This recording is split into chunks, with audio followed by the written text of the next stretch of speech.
বন্ধুরা এই বছরের প্রথম কিন্তু নার্জো ফোন লঞ্চ হয়ে গেল, যেখানে রয়েছে কিন্তু জবরদস্ত স্পেসিফিকেশন, গ্লাস ব্যাক, 120 হাজার ফাস্ট রিফ্রেশ রেট, ডায়মন্ড সিটির মতন processor, Sony flagship camera sensor etcetera etcetera. তবে কি শুধু সূচিপত্রের মাধ্যমে একটি স্মার্টফোনকে বিচার করা যায়? কথাটি সম্পূর্ণ ভুল, কারণ কথাই আছে কোনো বইকে তার কভার দ্বারা বিবেচনা করা যায় না। তাই শুধু সূচিপত্র জানলেই হবে না, আমাদেরকে সেই সকল টপিক আলোচনা করতে হবে। আর তার জন্য আমরা আছি তো আর কারা, এই চ্যানেলের হোস্ট। সো গাইস, এই স্মার্টফোনটিকে বলতে হয় না লাস্ট ইয়ারে যে নার্জো 60 প্রো লঞ্চ হয়েছিল ওটার একটি সাকসেসর সম্পূর্ণ। তবে সবকিছু জানতে হলে অবশ্যই সম্পূর্ণ ভিডিওটি ধৈর্য সহকারে দেখতে হবে। সো গাইস, প্রথমে কথা বলা যাক এর আনবক্সিং এর ব্যাপারে। সো গাইস, বক্সটি দেখতে পাচ্ছেন সম্পূর্ণ স্কাই ব্লু কালার একটি বক্স, যেখানে উপরে কিন্তু নার্জো 70 প্রো মেনশন করেছে। দেন বক্সটি লিড ওপেন করার সাথে সাথে আমরা প্রথমে একটি ছোট কার্ডবোর্ড বক্স পেয়ে যাবো, যেখানে সাধারণত যা থাকে একটি SIM ejector, pin, user manual, then একটি ট্রান্সফার টিপিইউ কেস, দেন রয়েছে আমাদের কাঙ্ক্ষিত স্মার্টফোন। কাঙ্ক্ষিত স্মার্টফোনটি পরে আপনারা পেয়ে যাবেন 67 ওয়াটের একটি ফাস্ট চার্জার, দেন রয়েছে একটি টাইপ সি ডাটা কেবল। এবার কথা বলা যাক স্মার্টফোনটি ডিজাইনের ব্যাপারে। স্মার্টফোনটি ফার্স্ট লুক মিন সেট ডিজাইন একদম ট্রু লাভ বলতে পারেন, কারণ স্মার্টফোনটি দেখতে কিন্তু খুবই প্রিয়ময়। এর ব্যাকে কিন্তু আপনার ডিউল ডিজাইন ব্যবহার করা হয়েছে, যার নিচে থাকছে ম্যাট এবং আপার অংশে থাকছে গ্লসি ফিনিশ, যেটা স্মার্টফোনটিকে খুব বেশি প্রিমিয়াম করে তোলে। তবে 10 জন মানুষের মতো 10 জন মানুষেরই কিন্তু চিন্তাধারা একই হয় না, তাদের যেরকম আলাদা আলাদা চিন্তাধারা রয়েছে, তেমনি এই ডিজাইনটা অনেকের পছন্দ হবে, আবার অনেকের পছন্দ হবে না। তবে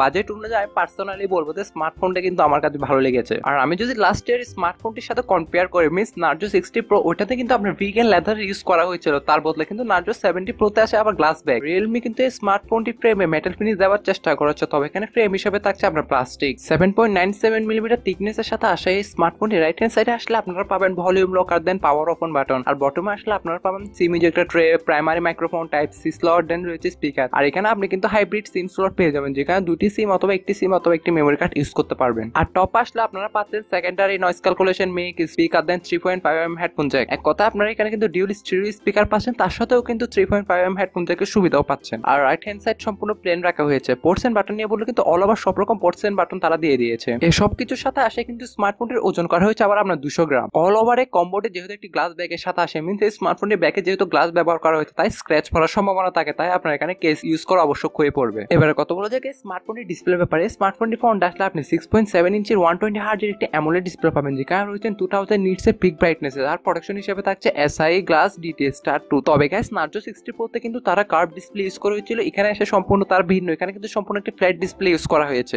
ডিসপ্লের কালার একুরেসি নিয়ে বললে কিন্তু এখানে খুব ভালো একটি কালার একুরেসি পেয়ে যাবেন। HDR10+ সার্টিফিকেশনের সাথে এই ডিসপ্লেটির চিন এবং বেজেলের কথা বললে, এই স্মার্টফোনটির সাইড বেজেল কিন্তু ঠিকঠাকই বলবো, আর উপরে বেজেল আর নিচে চিনটা আমার মনে হয় তুলনামূলকভাবে একটু বড় দিয়েছে তারা। ওভারঅল খুব ভালো একটি স্ক্রিন টু বডি রেশিও পেয়ে যাবেন। আর রিয়েলমি কিন্তু এবারে স্মার্টফোনটিতে ব্যবহার করা হয়েছে রেন ওয়াটার স্মার্ট টাচ, যার পরে হালকা পানির ছিটাফোঁটা অথবা আপনার হাত যদি ভিজাও থাকে তাহলে কিন্তু খুব ভালো একটি টাচ রেসপন্স পেয়ে যাবেন আপনি। র্যাম ভ্যারিয়েন্ট নিয়ে বললে স্মার্টফোনটি বাজারে দুটি র্যাম ভ্যারিয়েন্ট অ্যাভেলেবল থাকছে, যার স্টার্টিং এ রয়েছে আপনার 8GB থেকে, means 8GB RAM 128GB internal storage, 8GB RAM 256GB internal storage, যেখানে র্যাম টাইপ হিসেবে ব্যবহার করা হচ্ছে LPDDR4X এবং স্টোরেজ টাইপ হিসেবে ব্যবহার করছে UFS 2.2, যার ফলে খুব ভালো রিড এবং রাইটের স্পিডও পেয়ে যাবেন আপনারা। ইভেন এই স্মার্টের অ্যাপ ওপেনিং আর ক্লোজিং স্পিডও কিন্তু মোটামুটি ঠিকঠাকই ছিল। আর স্ক্রিনে যেটা দেখতে পাচ্ছেন এটা হচ্ছে ব্লু কালার, আর একটি গোল্ড কালারে অ্যাভেলেবল থাকছে অপশন। ক্যামেরার প্রসঙ্গে বলে রিয়েলমি কিন্তু ক্যামেরাতে কিন্তু খুব বেশি ফোকাস দিয়েছে। ব্যাকে দেখতে পাচ্ছেন এর ক্যামেরা মডিউলটা, যেটা একটি সার্কেল ক্যামেরা মডিউল। আর লক্ষ্য করলেই দেখতে পারবেন যে ক্যামেরা মডিউলটা কিন্তু আপনার একটু উপরে, যার ফলে যদি আপনি এই স্মার্টফোনটি ব্যাক সাইডে কোনো সার্ফেস এরিয়াতে রাখেন তাহলে ক্যামেরা বাম্পের জন্য বাম্প করবে সম্পূর্ণ স্মার্টফোনটি। স্মার্টফোনটির ব্যাকে থাকছে ট্রিপল ক্যামেরা সেটআপ, যার প্রাইমারিতে রয়েছে 50 মেগাপিক্সেলের মেইন ওয়াইড সেন্সর, যাতে রয়েছে OIS এবং EIS। আর এটা কিন্তু আপনার সনির IMX890 সেন্সর। আর সেকেন্ডারিতে আসলে আপনি 8 মেগাপিক্সেল একটি আল্ট্রা ওয়াইড পাবেন, আর থার্ড আসলে আপনি 2 মেগাপিক্সেলের ফালতু ডেপথ অথবা ম্যাক্রো পাবেন। স্মার্টফোনটি ফ্রন্ট আসলে কিন্তু আপনি 16 মেগাপিক্সেল একটি সেন্ট্রাল পাঞ্চল সেলফি ক্যামেরা পাচ্ছেন। বন্ধুরা, এখানে কিন্তু রিয়েলমি ক্যামেরাতে যে সেন্সরটি ইউজ করেছে কিন্তু এটা একটি সনির ফ্ল্যাগশিপ লেভেল লাইন অফের সেন্সর। আর অনেকে হয়তো বা এতক্ষণে কমেন্টে লেখা শুরু করে দিয়েছেন যে রিয়েলমি নার্জো 60 প্রোতে কিন্তু আমরা 100 মেগাপিক্সেলের মেইন ক্যামেরা পেয়েছিলাম, তবে এখানে এসে সেটা 50। ব্যাপারটা আমি আপনাদেরকে সহজ বাংলা হাতে কলমে বুঝিয়ে বলি।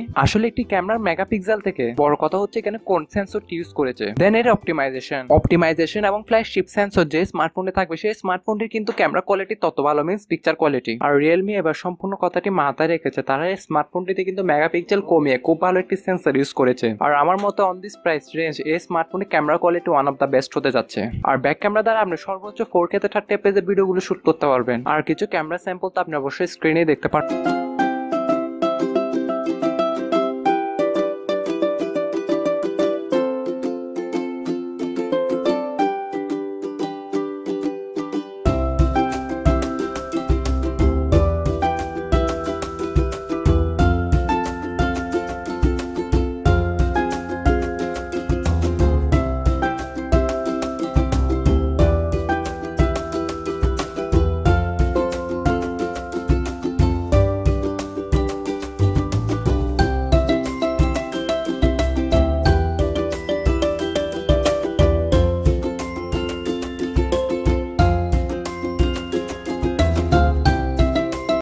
সো গাইস এবার কথা বলা যাক এই স্মার্টফোনটি আরেকটি চমকের প্রসেসর ব্যাপারে। স্মার্টফোনটিতে প্রসেসর হিসেবে ব্যবহার করা হয়েছে মিডিয়াটেক ডায়মন্ডসিটি 7050, যেটা 6nm বেসড একটি অক্টা কোর প্রসেসর। আর সেম প্রসেসরটা কিন্তু আমরা Realme Narzo 60 Pro তো দেখেছি। আর এই প্রসেসরটির আন্তঃ স্কোর আমরা হচ্ছে 6,10,000 প্লাস। এই চিপসেটটাকে স্মার্টফোনে যে কোনো হাই গ্রাফিক্সের গেম মিন্স পাবজি মডেলের মতন গেম আপনি স্মুথে কিন্তু 60 FPS এ রেখে খেলতে পারবেন। আর HDR এ কিন্তু আল্ট্রা অপশনই পাবেন। স্মার্টফোনটি হিটিং এর জন্য কিন্তু রয়েছে 3D VC কুলিং। আর স্মার্টফোনটিতে গেম মোড, প্রো মোড ইত্যাদি তো রয়েছে। Out of the box Android 14 এর সাথে আসা এই স্মার্টফোনটির ব্যাকএন্ডে থাকছে কিন্তু Realme UI 5.0। আর মজার বিষয় হচ্ছে কি এখানে আপনি 2 বছরের OS আপডেট এবং 3 বছরের সিকিউরিটি প্যাচ লেভেলের আপডেটটাও পেয়ে যাবেন। আর তার থেকে বেশি মজার বিষয় হচ্ছে এবার কিন্তু Realme 5.0 তাদের এই ইউআইটা কিন্তু খুব বেশি লাইট করেছে, যার ফলে এই স্মার্টফোনটিকে আপনারা স্মুথলি ভাবে ইউজ করতে পারবেন। আর আপনারা অবশ্যই জানেন যে Realme এসব প্রাইস রেঞ্জের ফোনে কিন্তু বাগবাল্যকে দেখা একটু বেশি দেখা দেয়, তবে সেই অনুযায়ী এর ইউআইটা কিন্তু খুব বেশি লাইট এবং হালকা করেছে। 5000 mAh ব্যাটারির সাথে আসা এই সম্পূর্ণ স্মার্টফোনটিকে বক্সে থাকা 67 ওয়াটের চার্জারটি দ্বারা সম্পূর্ণ চার্জ করতে সময় লাগবে আপনার 50 to 52 মিনিট। তার সাথে কিন্তু আরো রয়েছে IP54 এর সার্টিফিকেশন। সো গাইস এবার কথা বলা যাক এই স্মার্টফোনটি মেইন পয়েন্টের প্রাইসিং এর ব্যাপারে। সো গাইস এই স্মার্টফোনটি মেইন পয়েন্টের প্রাইসিং এর ব্যাপারে বলার আগে ছোট্ট আরেকটি গুরুত্বপূর্ণ কথা, আপনারা যদি এখন আমাদের চ্যানেলে নতুন হয়ে থাকেন তাহলে please subscribe this channel and পাশে থাকা বেল আইকনটি অল করে দিবেন। আর ভিডিওটি ভালো লাগলে অবশ্যই একটি লাইক দিবেন। সো গাইস এই স্মার্টফোনটির প্রাইস ভারতীয় বাজারে রাখা হতে পারে 20,000 রুপির কাছাকাছি। তো বাংলাদেশে আসলে এই স্মার্টফোনের প্রাইস রাখা হতে পারে 28 থেকে 30,000 টাকার কাছাকাছি।